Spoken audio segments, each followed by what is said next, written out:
नमस्ते मित्रांनो, आज तुम्हाला थोडीशी माहिती शेअर करतोय. आपण सोलर आहे, हा सोलर आपण त्याची जागा बदलतो.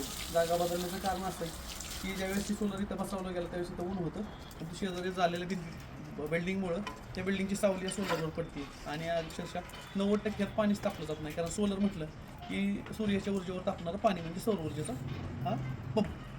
तर त्यासाठी सौर ऊर्जेचा म्हणजे सोलर लाईट असेल किंवा सौर ऊर्जेचा पाणी तापवणारा हीटर असेल, त्याच्या बाबतीत काळजी घ्यायची की सोलरला 100% जिथं ऊन मिळेल त्यासाठी प्रयत्न करायचे. जिथं काही अशक्य गोष्टी तिथं ठीक आहे, 60-70% ऊन मिळालं तरी चालेल, परंतु सोलरला 100% जिथं ऊन मिळेल तिथं तुम्हाला 100% रिझल्ट मिळतो. आमचा आविदाद आहे, हा सोलर आहे. आपण बारामतीत आलो आहे. शेजारी वाढणारं बांधकाम आणि त्याची येणारी सावली, त्याच्यामुळे त्यांचं कसलंही पाणी तापत नाही.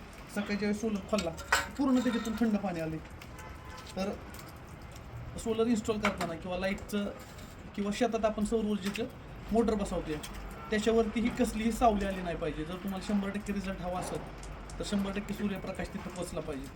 आणि आता थंडीचे दिवस आहेत, बऱ्याच जणांची रिप्लाय येतोय की सोलरचं पाणीच तापत नाही.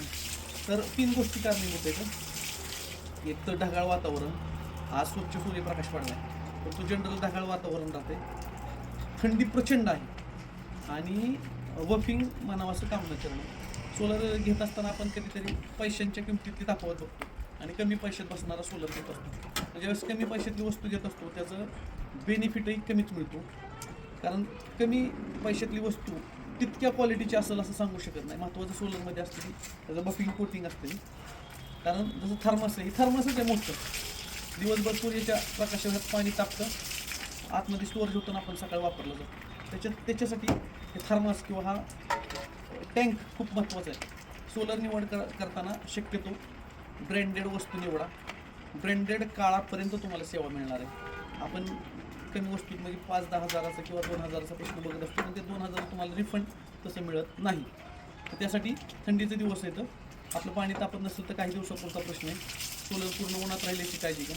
आणि जर तुम्हाला तेवढ्या पुरतं जर सोय शोधायची असेल तर सोलरला इलेक्ट्रिक बॅकअप बसवण्याची सोय असते. ज्यावेळेस थंडी असते किंवा ढगाळ असते किंवा पाऊस असते किंवा ऊन पडत नाही, त्यावेळेस रेग्युलर जे आपलं पाणी असतं समजा 25-30 टेम्परेचरचं, तर ते 60-65पर्यंत नेण्यासाठी हीटर बसवला जातो. इलेक्ट्रिक बॅकअप त्याला म्हणतो आपण. हीटर बसवताना शक्यतो ब्रँडेड कंपनीचा बसवा किंवा विश्वसनीय माणसाकडून बसवा. कारण तो चांगल्या कंपनीचा इलेक्ट्रिक वस्तू आहे, पाण्याशी संबंध असतो. शॉर्ट सर्किट झालं, उद्या काही धोका होऊ शकतो. त्यासाठी सोलरला इलेक्ट्रिक बॅकअप बसवताना काळजी घ्या. त्याचं वायरिंग प्रॉपर करा. प्लस मायनस आणि आर्थिंग या तिन्ही गोष्टी प्रॉपर पाहिजेत. उद्या घटना झाली तर आर्थिंग बाहेर जाऊन आपल्याला शक्यतो त्याची विजा कमी बसेल, होच नाही यासाठी काळजी घेतली पाहिजे. त्याची वायर चांगल्या क्वालिटीची असावं, त्याचं बटन आपल्या जवळ असावं. अशा वेगवेगळ्या सोलर वापरताना वेगवेगळ्या काळजी घ्यायची असतात. आम्ही रोज काम करत असताना रोज वेगवेगळे प्रश्न समोर येत असतात आणि रोज वेगवेगळी उत्तरं शोधावी लागत असतात. आणि उत्तर शोधल्याच्या नंतर आपण प्रत्येक गोष्टीला अनुभव तुम्हाला शिकवत असतो. तो अनुभव हा सगळ्यात मोठा तुमचा गुरु आहे. आयुष्यात बऱ्यापैकी हा व्हिडिओ बनवण्याच्या नादात त्यांनी काम उरकत घेतलेले. आणि आमचं पिनू कुठे आहे? आवी शूटिंग करतोय. हा गोळं खातोय गोळं. पिनू कुठे आहे? पिनू ठिकाणीच आहे, कुठे? व्हिडिओ बनवतोय. म्हणजे व्हिडिओ बनवणारी व्यक्तिमत्व आमचा पिनू शेट आहे. तर ही नक्की माहिती पिनू दादा बघतो म्हणजे महत्त्वाची माहिती.